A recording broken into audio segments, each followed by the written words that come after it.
अनुरोध करते हैं कि वे हम सभी को संबोधित करें।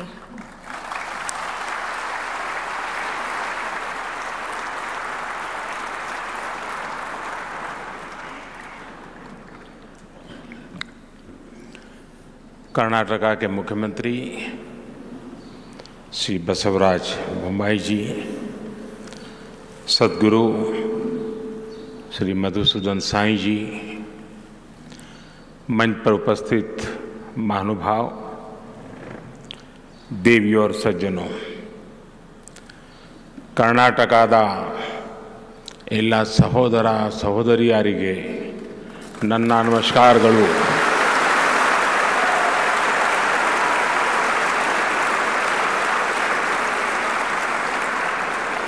आप सभी इतने उमंग और उत्साह के साथ अनेक सपने लेकर के, नए संकल्प लेकर के सेवा की इस महान प्रवृत्ति में जुड़े हैं। आपके दर्शन करना ये भी मेरे लिए सौभाग्य है। मैं आपका बहुत बहुत आभारी हूं। चिक्कबल्लापुरा आधुनिक भारत के आर्किटेक्ट्स में से एक सर एम विश्वेश्वरैया की जन्मस्थली है। अभी मुझे सर विश्वेश्वरैया की समाधि पर पुष्पांजलि का और उनके म्यूजियम पर जाने का सौभाग्य मिला। इस पुण्य भूमि को मैं सर झुका करके नमन करता हूं। इस पुण्य भूमि से प्रेरणा लेकर ही उन्होंने किसानों, सामान्य जनों के लिए नए इनोवेशन किए, इंजीनियरिंग के बेहतरीन प्रोजेक्ट्स बनाए। साथियों, इस धरती ने सत्य साई ग्राम के रूप में भी सेवा का एक अद्भुत मॉडल देश को दिया है। शिक्षा और स्वास्थ्य के माध्यम से जिस प्रकार मानव सेवा का मिशन यहां चल रहा है, वो वाकई अद्भुत है। आज जो यहां मेडिकल कॉलेज शुरू हो रहा है, इससे मिशन और सशक्त हुआ है।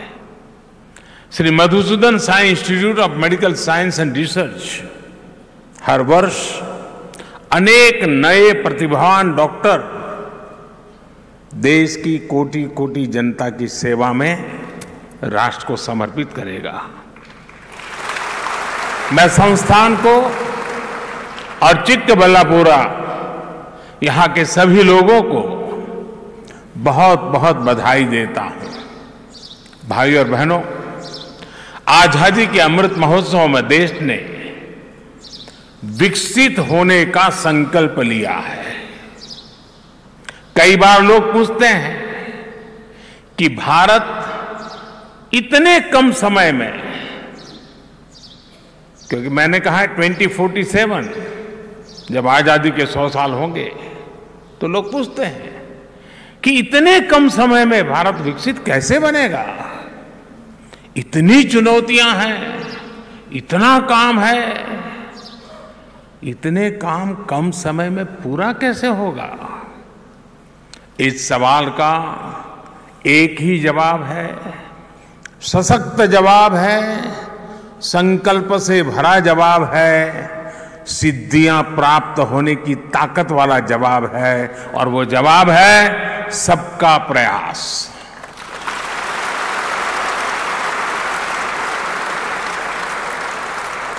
हर देशवासी के साझा प्रयासों से ये संभव होकर के ही रहेगा।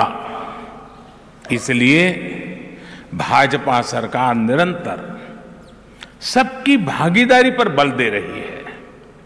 विकसित भारत के लक्ष्य की प्राप्ति में हमारे सामाजिक संगठनों की, धार्मिक संगठनों की भूमिका भी बहुत बड़ी है। कर्नाटका में तो संतों, आश्रमों, मठों की महान परंपरा रही है। ये धार्मिक और सामाजिक संस्थाएं आस्था और आध्यात्म के साथ साथ गरीबों, दलितों, पिछड़ों, आदिवासियों को सशक्त करती रही है। आपके संस्थान द्वारा किए जा रहे सामाजिक कार्य भी सबका प्रयास की भावना को ही सशक्त करते हैं। साथियों, मैं देख रहा था, श्री सत्य साई यूनिवर्सिटी का ध्येय वाक्य है योगः कर्मसु कौशलम, अर्थात कर्मों में कुशलता ही योग है। बीते 9 वर्षों में भारत में भी स्वास्थ्य सेवाओं को लेकर बहुत ईमानदारी से, बहुत कुशलता से कार्य करने का प्रयास किया गया है। देश में मेडिकल एजुकेशन से जुड़े अनेक रिफॉर्म्स किए गए हैं। इसे सरकार के साथ साथ जो दूसरे संगठन हैं, उनके लिए भी अस्पताल और मेडिकल कॉलेज खोलना अब आसान हो गया है। सरकार हो, प्राइवेट सेक्टर हो, सामाजिक सेक्टर हो, सांस्कृतिक गतिविधि हो, सभी के प्रयासों का परिणाम आज दिख रहा है। साल 2014 में हमारे देश में 380 से भी कम मेडिकल कॉलेज थे, लेस देन 380। आज देश में मेडिकल कॉलेजों की संख्या बढ़कर के 650 से भी अधिक हो गई है। इनमें से 40 मेडिकल कॉलेज एस्पिरेशनल डिस्ट्रिक्ट्स में बने हैं, जो जिले विकास के हर पहलू में पीछे थे, वहां पर मेडिकल कॉलेज बने हैं। साथियों, पिछले 9 वर्षों में देश में मेडिकल सीटों की संख्या लगभग दोगुनी हो चुकी है। आजादी के 75 वर्षों में जितने डॉक्टर देश में बने, उतने डॉक्टर अगले 10 साल में बनने जा रहे हैं। ये जो काम देश में हो रहा है, उसका लाभ कर्नाटका को भी मिल रहा है। कर्नाटका में आज लगभग 70 मेडिकल कॉलेज है। डबल इंजन सरकार के प्रयासों से जो मेडिकल कॉलेज बीते वर्षों में बने हैं, उनमें से एक यहां चिकबल्लापुरा में भी बना है। इस वर्ष की केंद्र सरकार के बजट में तो हमने 150 नर्सिंग संस्थान बनाने की भी घोषणा की है। इससे नर्सिंग के क्षेत्र में भी युवाओं के लिए बहुत अवसर बनने वाले हैं। साथियों, आज जब मैं आपके बीच आया हूं, तो भारत के मेडिकल प्रोफेशन के सामने रही एक चुनौती का भी जिक्र जरूर करना चाहूंगा। इस चुनौती की वजह से गांव के, गरीब के, पिछड़े समाज के युवाओं के लिए डॉक्टर बनना बहुत मुश्किल था। अपने राजनीतिक स्वार्थ के लिए, वोट बैंक के लिए कुछ दलों ने भाषाओं का खेल खेला, लेकिन सही मायने में भाषा को बल देने के लिए जितना होना चाहिए था उतना नहीं हुआ। कन्नड़ा तो इतनी समृद्ध भाषा है, देश का गौरव बढ़ाने वाली भाषा है। कन्नड़ा में भी मेडिकल की, इंजीनियरिंग की, टेक्नोलॉजी की पढ़ाई हो, इसके पहले की सरकारों ने कदम नहीं उठाए। ये राजनीतिक दल नहीं चाहते थे कि गांव, गरीब, दलित, पिछड़े परिवार को बेटे बेटी भी डॉक्टर, इंजीनियर बन सके। गरीबों के हित में काम करने वाली हमारी सरकार ने कन्नड़ा सहित सभी भारतीय भाषाओं में मेडिकल की पढ़ाई का विकल्प दिया है। भाई और बहनों, लंबे समय तक देश में ऐसी राजनीति चली है जहां गरीबों को सिर्फ वोट बैंक समझा गया, जबकि भाजपा सरकार ने गरीब की सेवा को अपना सर्वोच्च कर्तव्य माना है। हमने गरीब और मिडिल क्लास के आरोग्य को प्राथमिकता दी है। हमने देश में सस्ती दवाओं की दुकानें, जन औषधि केंद्र खोले हैं। आज देश में लगभग 10,000 जन औषधि केंद्र हैं, जिसमें से 1,000 से ज्यादा हमारे ये कर्नाटका में ही है। इन केंद्रों की वजह से कर्नाटका के गरीबों के हजारों करोड़ रुपए दवाओं पर खर्च होने से बचे हैं। साथियों, मैं आपको वो पुराने दिन भी याद कराने को कहूंगा जब गरीब इलाज के लिए अस्पताल जाने की हिम्मत नहीं कर पाता था। भाजपा सरकार ने गरीब की इस चिंता को समझा, उसका समाधान किया। आज आयुष्मान भारत योजना ने गरीब परिवार के लिए अच्छे अस्पतालों के दरवाजे खोल दिए हैं। भाजपा सरकार ने गरीब को 5 लाख रुपए तक का मुफ्त इलाज करने की गारंटी दी है। कर्नाटका के भी लाखों लोगों को इस योजना का लाभ हुआ है। साथियों, पहले हार्ट सर्जरी हो, नी रिप्लेसमेंट हो, डायलिसिस हो, ये सब भी बहुत महंगा होता था। गरीबों की सरकार ने, भाजपा की सरकार ने इनको भी सस्ता कर दिया है। मुफ्त डायलिसिस की सुविधा ने भी गरीबों के हजारों करोड़ रुपए खर्च होने से बचाए हैं। साथियों, हम स्वास्थ्य से जुड़ी नीतियों में माताओं बहनों को सर्वोच्च प्राथमिकता दे रहे हैं। जब मां का स्वास्थ्य, मां का पोषण बेहतर होता है तो पूरी पीढ़ी का स्वास्थ्य सुधरता है।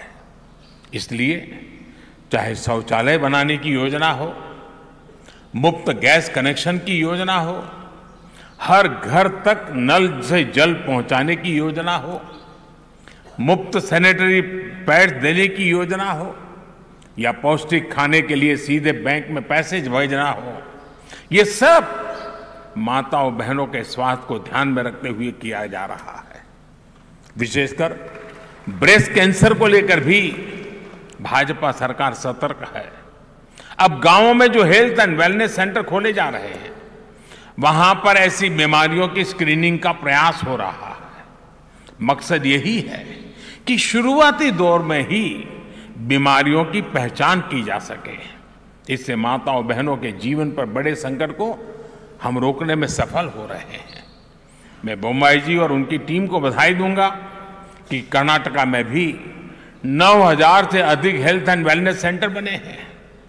हमारी सरकार बेटियों को ऐसा जीवन देने में जुटी है जिससे वो खुद भी स्वस्थ रहे और आगे जाकर के संतान भी स्वस्थ रहे। भाइयों और बहनों, आज मैं कर्नाटका सरकार की एक और वजह से प्रशंसा करूंगा। बीते वर्षों में भाजपा सरकार ने एएनएम और आशा बहनों को और सशक्त किया है। उन्हें आधुनिक टेक्नोलॉजी वाले गैजेट्स दिए गए हैं, उनका काम आसान बनाया गया है। कर्नाटका में आज लगभग 50,000 आशा और एएनएम कार्यकर्ता हैं, लगभग 1 लाख रजिस्टर्ड नर्सें और दूसरे हेल्थ वर्कर हैं। डबल इंजन सरकार इन सभी साथियों को हर संभव सुविधाएं देने के लिए जीवन आसान बनाने के प्रयासरत है। साथियों, आरोग्य के साथ साथ माताओं बहनों बेटियों के आर्थिक सशक्तिकरण पर भी डबल इंजन सरकार का पूरा ध्यान है। ये धरती तो मिल्क और सिल्क की धरती है। ये हमारी सरकार है जिसने पशुपालकों के लिए भी किसान क्रेडिट कार्ड की सुविधा सुनिश्चित की है। पशुओं का स्वास्थ्य ठीक रहे, इसके लिए सबसे बड़ा मुफ्त टीकाकरण अभियान भी हमारी सरकार ने शुरू किया। इस अभियान पर 12,000 करोड़ रुपए खर्च किए जा रहे हैं। डबल इंजन सरकार का यह भी प्रयास है कि डेयरी कोऑपरेटिव में महिलाओं की भागीदारी और अधिक बढ़े। गांवों में महिलाओं के जो सेल्फ हेल्प ग्रुप्स हैं, उनको भी सशक्त किया जा रहा है। साथियों, जब देश स्वस्थ रहेगा, जब विकास में सबका प्रयास लगेगा, तो विकसित भारत का लक्ष्य हम और तेजी से प्राप्त करेंगे। मैं एक बार फिर से श्री मधुसूदन साई इंस्टीट्यूट से जुड़े सभी साथियों को मानव सेवा के उस उत्तम प्रयास के लिए हृदय से बहुत बहुत बधाई देता हूं।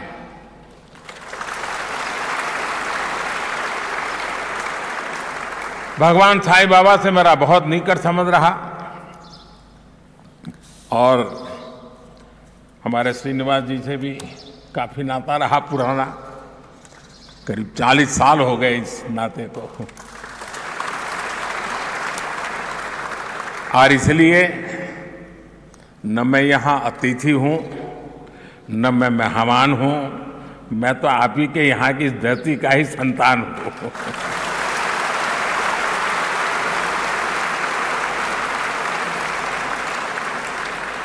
और जब भी आपके बीच आता हूँ तो रिन्यू हो जाता है नाता, पुरानी यादें ताजा हो जाती है और अधिक मजबूती से जुड़ने का मन कर जाता है। मुझे यहाँ आमंत्रित करने के लिए मैं आपका पुनः बहुत बहुत आभारी हूँ। बहुत बहुत धन्यवाद।